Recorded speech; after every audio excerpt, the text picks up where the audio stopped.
In the dimly lit basement of an old Victorian house, four teenagers gathered around a makeshift table, their fingers lightly touching the planchette of a Ouija board. Excitement tingled in the air as they prepared to summon spirits from the beyond. Amelia, the group's ringleader, led the séance with confidence, her dark eyes glittering with anticipation.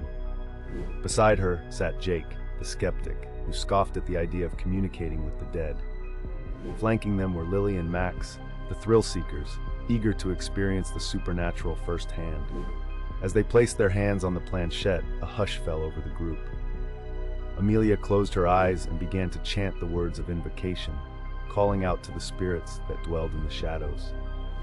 At first, nothing happened. The planchette remained still, unmoving beneath their fingertips. But as the séance continued, a strange energy seemed to fill the room, causing the hairs on the back of their necks to stand on end. Suddenly, the planchette jerked to life, moving with an unnatural speed across the board.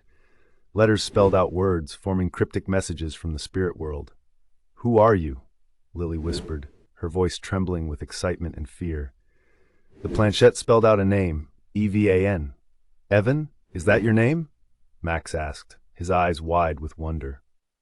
The spirit claimed to be a young boy who had died tragically in the house many years ago. The planchette moved again, spelling out more messages in quick succession.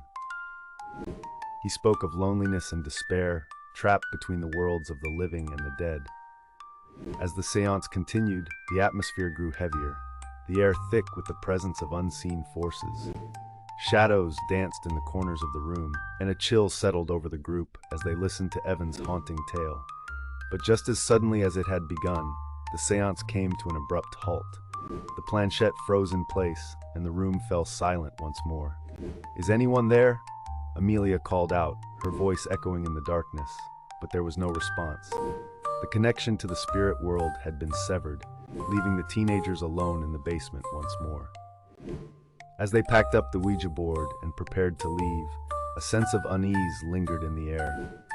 They couldn't shake the feeling that they had awakened something dark and malevolent, something that should have remained undisturbed.